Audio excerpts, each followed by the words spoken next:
Welcome to the Bucher and Friends podcast. Here is your host. Let's send it over to Rick Bucher. Rick Bucher. Welcome to another episode of Bucher Friendless, subsidiary of Bucher and Friends and part of the United WeCast network. I'm Rick Bucher. You can see me on FS1, you can read me on Bleacher Report, and you can follow me on Twitter at Rick Bucher. Now, as I promised in the last Bucher Friendless, I had planned to make this podcast about another tectonic plate shift in the NBA, as in a change that happens behind the scenes or below the surface that you don't as much see as you feel. Now, the previous one took place in 2010, in what I like to refer to as the summer of LeBron. That was a shift that I was actually contracted to write a book about by Houghton Mifflin before my employer at the time, ESPN, got involved. The book was written, it simply was never published. That's what I was going to talk about. But then a few of you reminded me that I never made good on my promise to talk about what Oracle Arena, the Golden State Warriors' now former home, meant to me and why when it came to my career. By the way, for those of you who also responded to my request on the tone that you guys wanted to hear with the podcast, thank you very much for that input and insight. It reaffirms what I thought and allows me to go forward with more confidence that I am giving you exactly what you want. So anyway, this podcast is going to be about that instead before I disappear into the Big Sur wilderness on a surf trip for a few days. This retreat, by the way, is a tradition I began not long after I started covering the Warriors as a beat writer for the San Jose Mercury News. I generally took it for a few days in April back then because the Warriors were never in the playoffs.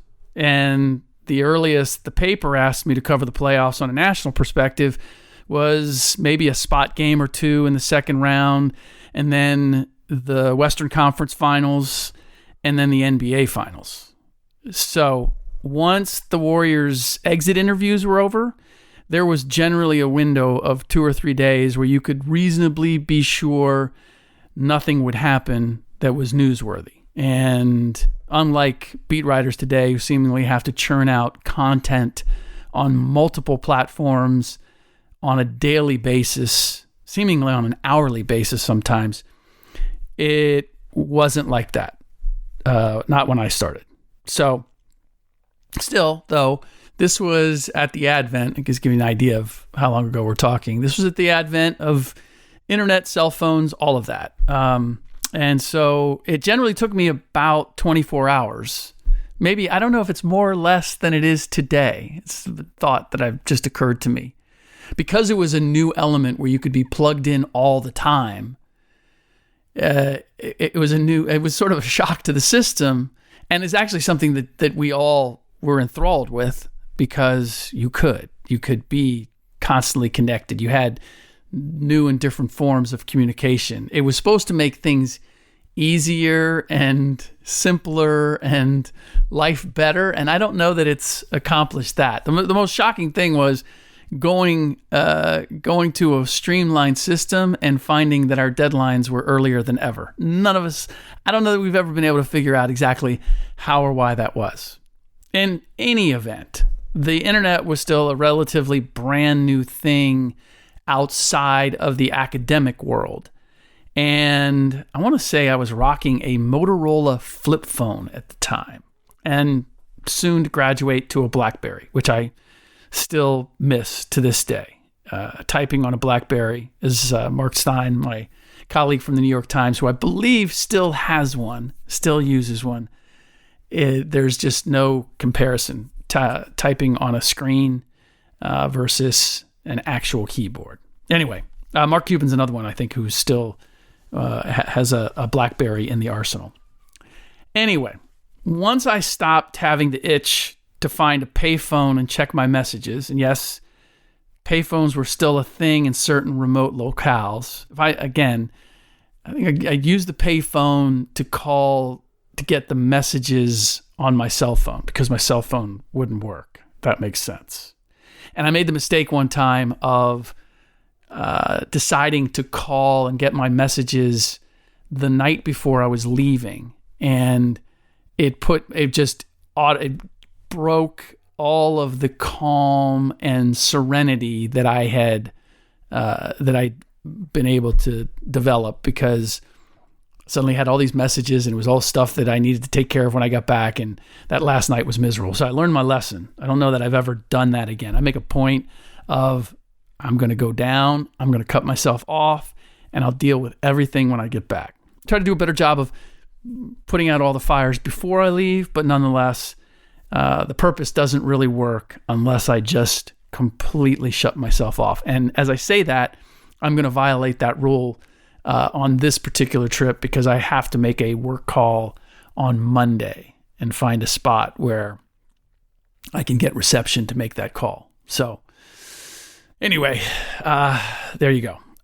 But at the time when I first started, it did allow me to relax in a way that I couldn't during the course of the season. And I'd bring books I wanted to catch up on. Big Sur, by the way, was and is the place for me. I've always been a big Jack Kerouac fan, a big Henry Miller fan. There's a library down there. The vibe that I first felt the first time I drove down and went to a place called the Pente and had dinner on a balcony overlooking, or a deck overlooking the coastline.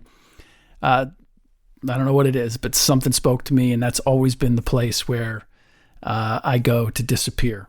Fortunate enough that I live just a couple hours drive away from it, but it feels like I'm in a completely different universe when I do. And just as an aside, I don't know whether this is part of my connection to that place, but I grew up with this batik screened whatever on my wall that my mom had created. And I didn't know, and it was Big Sur, but I didn't know anything about Big Sur. I didn't know where it was. And it was an outline of the cliffs. And that hung over my bed for years and years and years. And I didn't really, it was just a cool thing that my mom had made. I didn't really know where it was or what it meant or any of that. So I wonder if some of that has to do with, I don't know, why I have the connection that I do, or maybe I was predestined. Read some Kem Nunn novels if you want to get into the whole mix of surrealism and mystical things and surf and the California coastline. All right, moving on. So I'd bring books I wanted to catch up on. I'd probably bring some Kerouac or Henry Miller so I could feel the vibe of being down there. And I try to write some awful, fiction, short stories. I'd run on a few trails. Mostly I just kind of sit back so there's something about being in the woods remotely like that. The light cascading down through the redwoods, and I always think of the smell of freshly brewed coffee. I could smell it and taste it in a way that I can't anyplace else. And I probably took a surfboard with me, but the surf was rarely good at that time of year. And I didn't know the spots around Big Sur as I do now. So didn't spend a whole lot of time in the water from what I recall. Now, that seems like another life, as does my first time walking into Oakland Coliseum Arena, as Oracle was known back in 1992 when I first took over the Warriors beat. Now, the first time I remember actually being in the building was 1991. It was a practice day during the playoffs, rare Warriors appearance in the playoffs. It was a second round series. I remember it had to be the second round because it was against the Lakers, and I remember seeing and meeting Mike Dunleavy for the first time. So a season later, I began covering the team full time, replacing what was a Bay Area sports writing legend, Ron Bergman. And I believe it was suspected that his relationship with Don Nelson had become a little too chummy, but I'm not exactly sure why they moved him off the beat. It was always a dream of mine to cover an NBA team, and that's all I knew, that the opportunity was being presented. So all I know is that they did move Bergie off the beat, and I never had to worry about getting too chummy with Nelly, in part because of who I was replacing, who Nelly was very fond of. So I was hitting a bit of a career reset myself at the time. I'd been originally hired to cover the San Francisco 49ers, one of the plum beats in all of sports at the time, especially with the 49ers in full-blown dynastic mode at that time. The only problem was that I had not grown up in the Bay Area, had not been living there. I mean, basically moved to the Bay Area in order to take the 49ers beat. I'd followed basketball, soccer, baseball as a fan more than football. And honestly, when I took the job, I couldn't turn it down. But I went to work each day terrified that I was going to make some mistake that the devout 49ers fans among my readers, and the Bay Area at that time was as overrun with 49ers fans as it is Warriors fans now, that they would find something I had written as naive or ill-informed or just flat out wrong about their beloved team. And as I said, this was a plum job. You were presumably supposed to be one of the best NFL beat writers in the country. And I don't know that I was that starting out. In fact, I know that I wasn't. So I lasted about 2 years on the beat before a new sports editor who placed the one that hired me and I mutually agreed that I should do something else. I've found that when it comes to beat work, when it comes to covering a particular sport, you need to love that sport. You need to have a passion for it, or it's going to be work. It's going to be hard.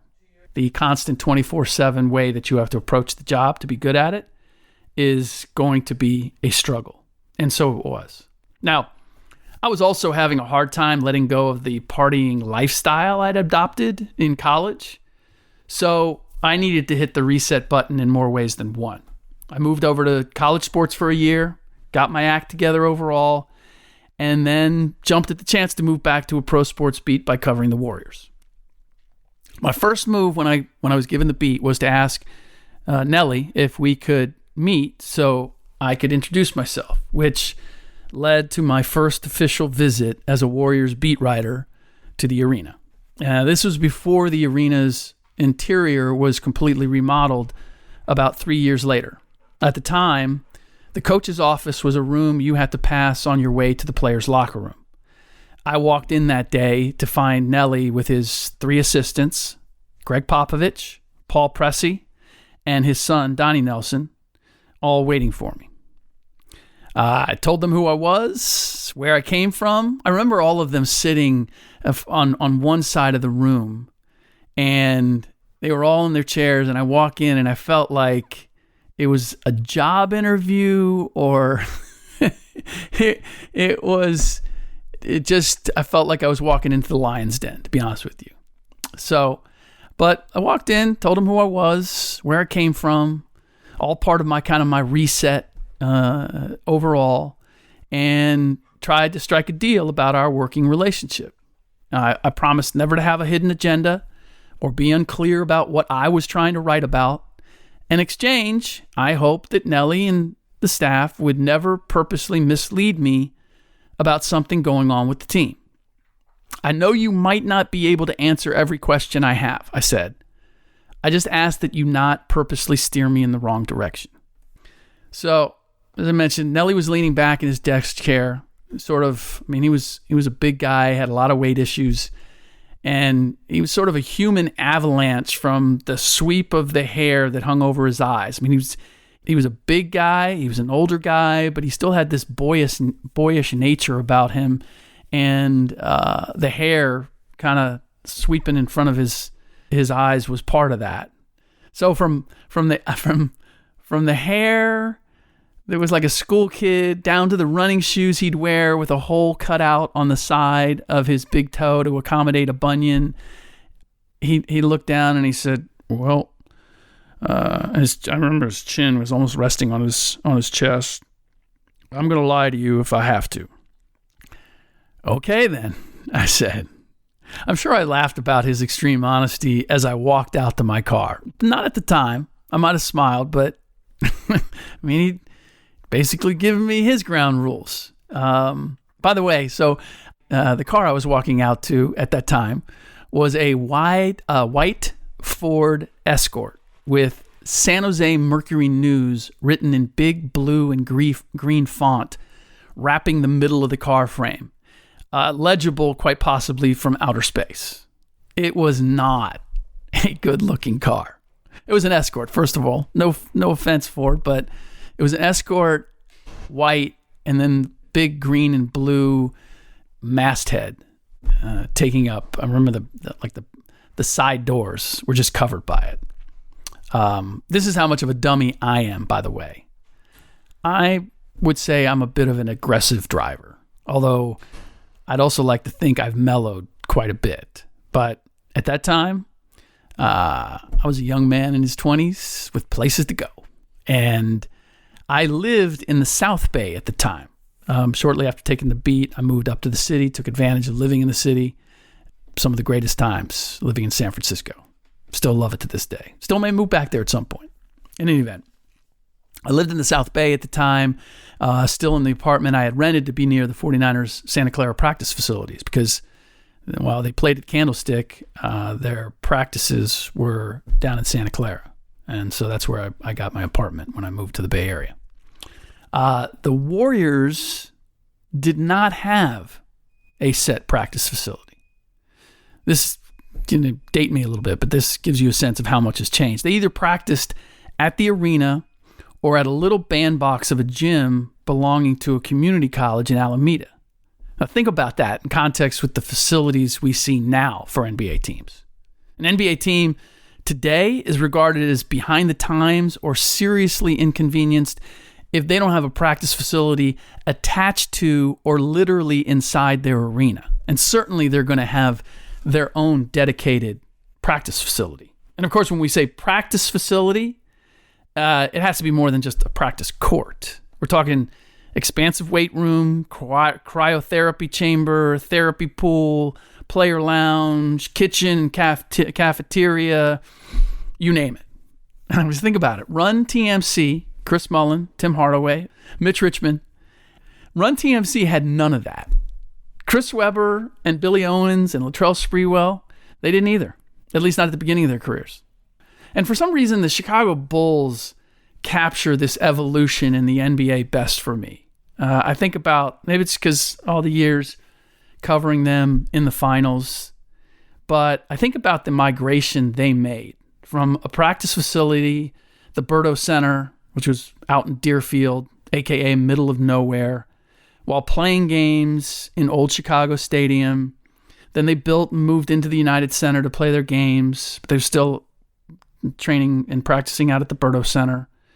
And then finally constructing a lavish practice facility right next to the United Center.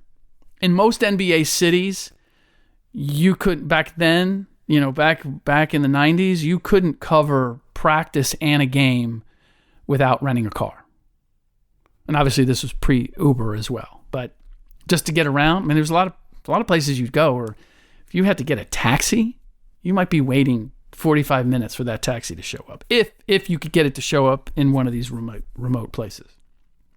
All right, so bottom line is that first season covering the Warriors, I was constantly fighting traffic to get up to practice and back and had no second thoughts about weaving in and out of traffic, giving the occasional stink eye to some slowpoke in the fast lane, all while driving, mind you, a highly visible and identifiable San Jose Mercury News company car. Now, my sports editor finally pulled me aside one day and said, "Hey, I got a call about some maniac driving up I-80, terrorizing people in a San Jose Mercury News car. We figured out, based on the time and place and the description of the driver, that it must be you. So slow the down." He kind of said it with a smile. I think he appreciated the go-get-'em attitude. I think. Anyway, the importance of local beat writers was far greater then to the public and the teams because we were the primary conduit between the two. I remember when I was covering the 49ers and Bill Romanowski, the crazy linebacker, sidled up to me in what was an unusually friendly manner, major departure from the usual glare he had, disdain, absolute disdain for reporters. And he asked if I could put something in the paper about a camp or event he was having.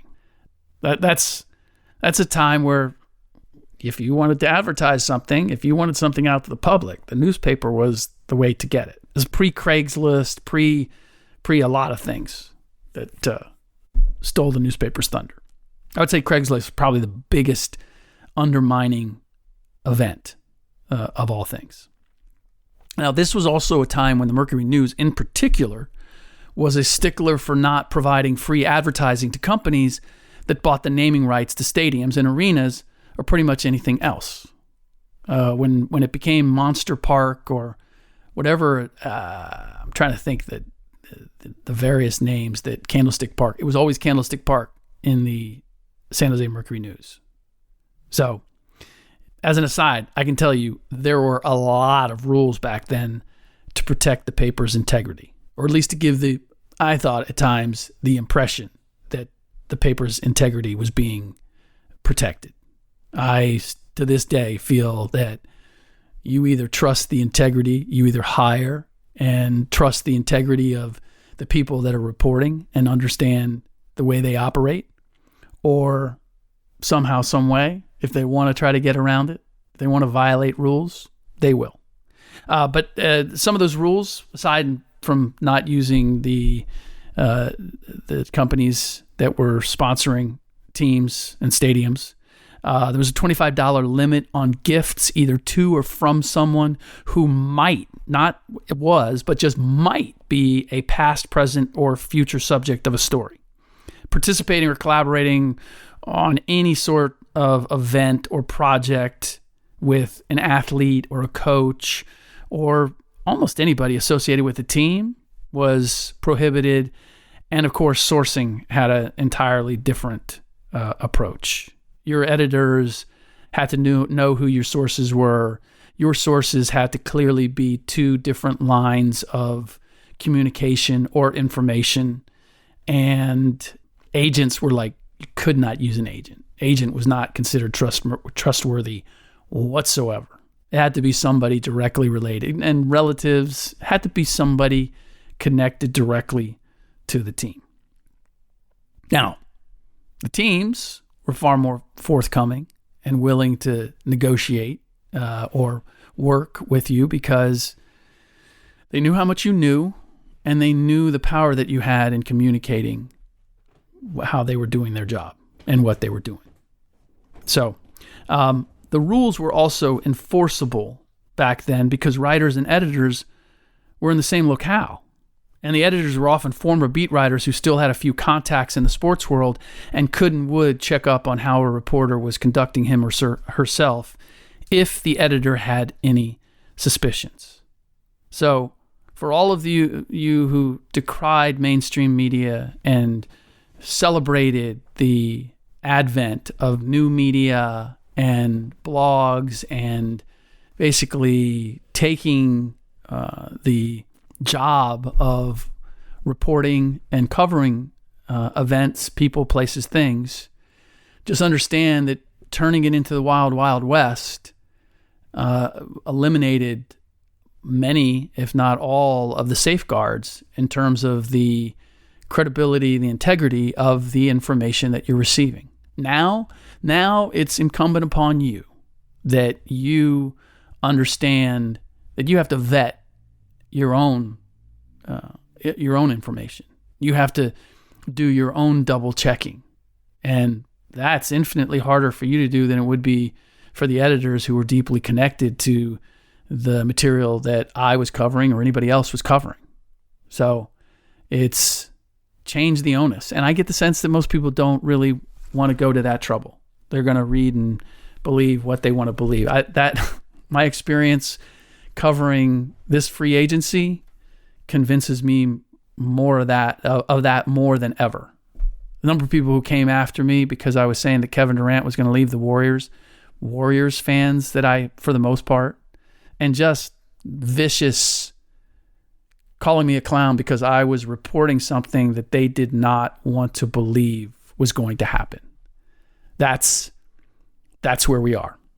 So I've learned to laugh at it on most days, but it is a big change. Now I and the safeguards within the business simply aren't there. I see my editors at Bleacher Report a couple of times a year. I still see writers and reporters who have been drummed out of the company or the business because the integrity of their work does come into question, but it takes a while, sometimes a year or more. And that's a long time and a lot of stories. And I don't, look, BR is not the exception by any means in how this works, where everybody's working sort of remotely. I don't know of a website-based publication that works under a different model. And I am in regular contact with my editors by phone and email about what's going on. My work is vetted by more than one layer of editors before it is published. BR has taken a lot of steps to grow from where they started.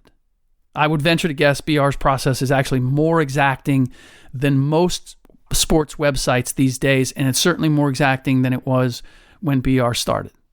They've made a point of doing that. So one, I appreciate that, and two, we don't get it perfect. We're not going to, because of the speed with which everything is done, how quickly it can be put out there, how quickly there is simply the impetus to put things out there.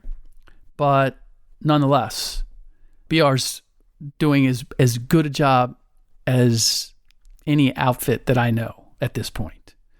But it is different. It's way different from where it was when I started. Now, the status of beat writers, a more centralized media force, and the world before 9/11 allowed some freedom that would be unthinkable today.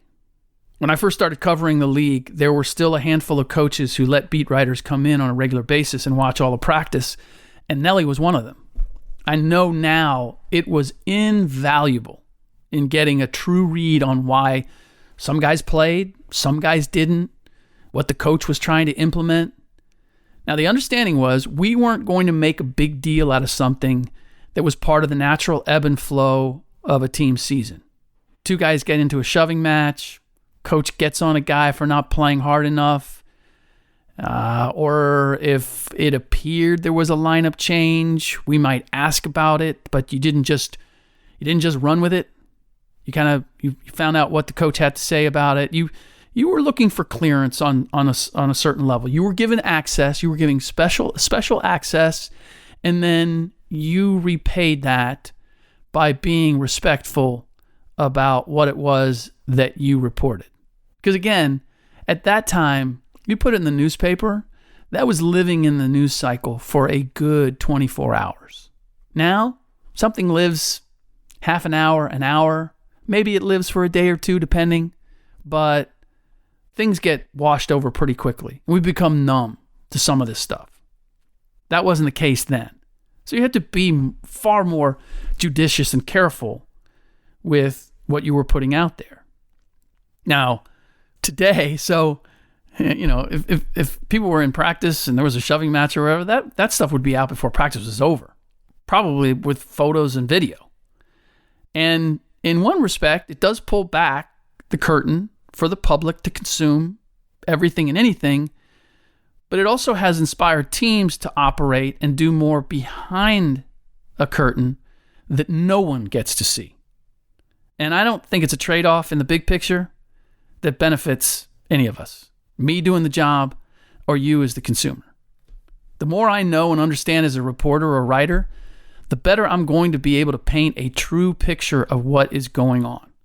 It kind of goes back to my conversation with Nelly. I, as a reporter, may not be able to write everything I know, but I'm far less likely to put anything out there that is a mischaracterization. Apologies for digressing from the arena to the evolution of sports media, but they're kind of intertwined for me. When I take this walk down memory lane in the arena, the context of the job is hard to separate from my experience.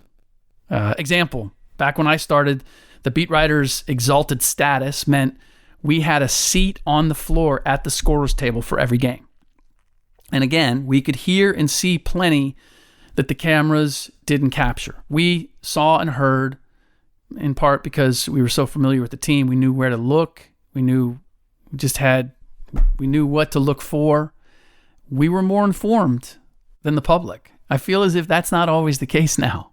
There's people with great seats, better seats than the media, and they know more. So now you're sometimes getting information filtered through fans.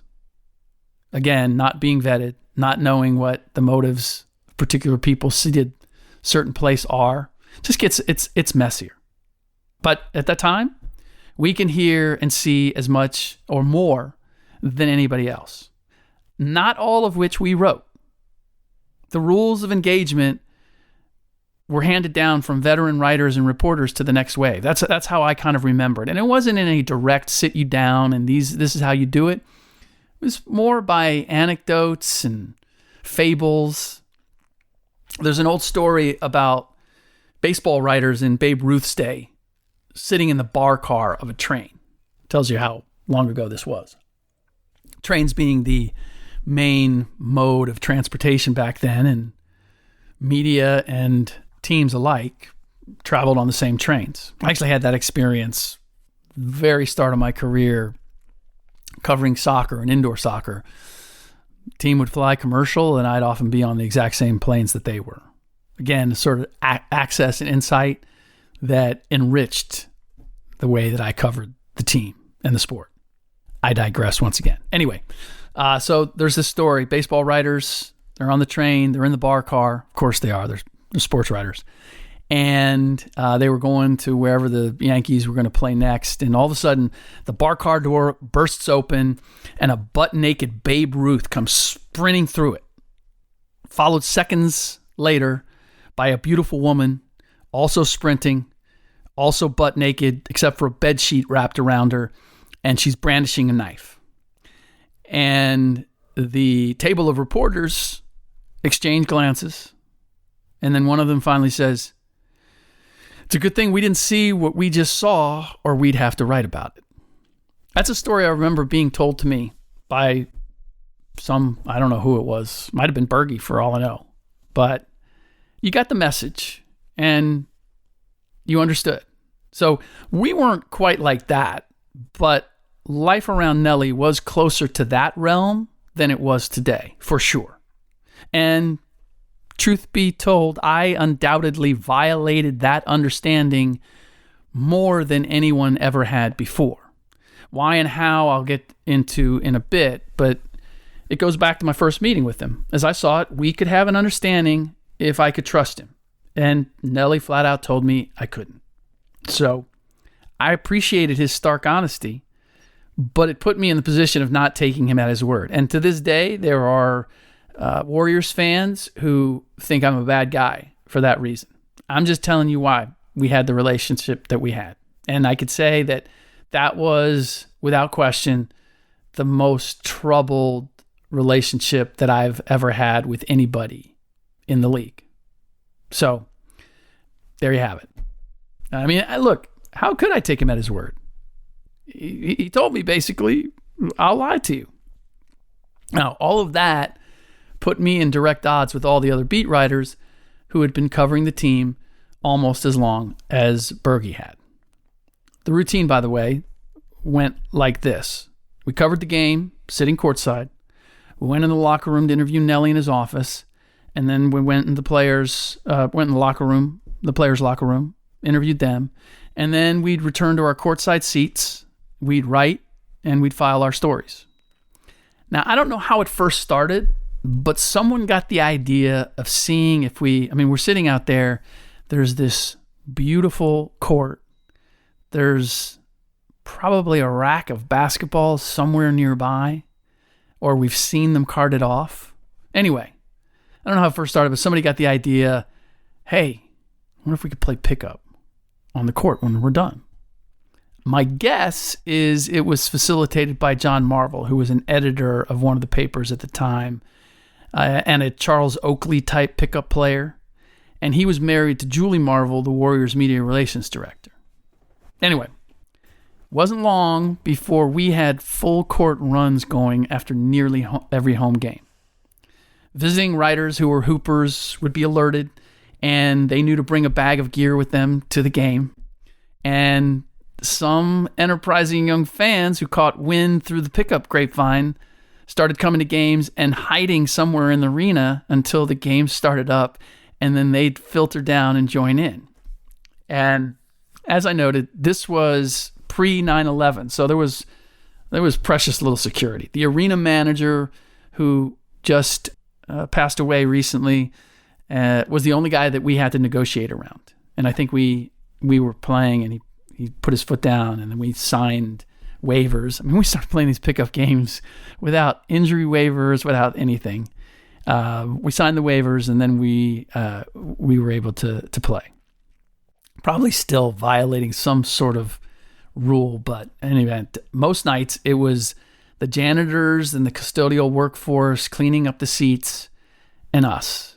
And every now and then, if a player stayed late for treatment, they'd walk out and watch us for a few minutes. I remember Chris Mullin coming out at one point and watching and recognizing that I was a lefty like he was. And next time I saw him, commented about that. And years later, got an opportunity to play pickup with Mully, Mark Jackson, Mike Breen, and it was one other.